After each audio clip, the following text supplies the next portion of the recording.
$249 price point, I think it'll be competitive with the PSP2. That's probably going to come out around the same price, and this offers, different features, but offers 3D, and I don't think the PSP2 will have that. It's still competitive with the iPod Touch, and it's 3D. The iPod Touch is $199, and this has pretty much the same functionality as far as as playing games and media, and you're going to have always better games, from first-party Nintendo titles. So yeah, I think they can get away with it as long as the competing products are priced at $200 or higher. And I think the two chief competitive products, the iPod Touch and the PSP2, are going to be priced at $200 or higher.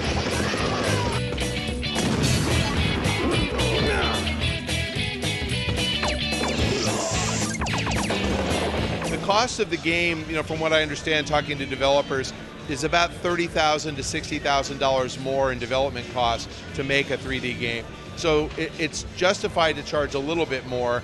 Certainly $5 more. I don't expect them to charge 50 cents more or $1 more. They have to round up to something reasonable. I think the price will probably settle in at $34.99. We still have some Nintendo titles, that come out at $34.99 in 2D, like Pokemon tends to come out at that price. So I think that maybe we'll see some Nintendo titles at $39.99. Still a bargain, I think, for most consumers. I mean, you play something like Legend of Zelda Ocarina of Time, that's a good 15, 20-hour game. So it really doesn't make much difference if you pay $5 more to play it in 3D.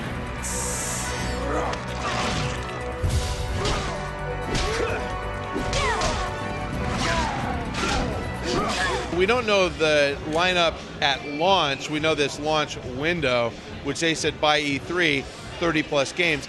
My expectation is that we'll probably see around 7 or 8 games. You'll see some of the more simple Nintendo titles, that Pilot Wing Resort, Steel Diver. I mean, you'll see games like that. My guess is you won't get very many third-party titles at launch, maybe 1 or 2, and then I think they'll kind of roll out in the successive weeks. Now, Ubisoft has been very, very vocal about supporting new technology. They were there with the Kinect launch, and they really did well, with their Kinect games. I mean, they'd be the #1 third-party publisher. So they may be a bit more aggressive. You might see some of the Ubisoft titles right at launch. We heard, yesterday from Majesco, they have 2 titles coming out, and they're not coming out even in the launch window because Majesco feels that they need to wait until there's an installed base that's big enough to support.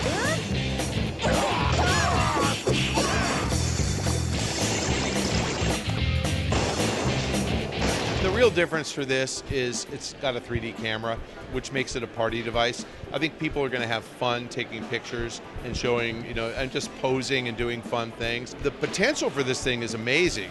I think the potential for that analog stick is amazing. Let's see what they do with it. The thing about Nintendo that I like is they create a product and then they let developers use their imagination to come up with new applications. So if we see that, this thing could really be a huge success.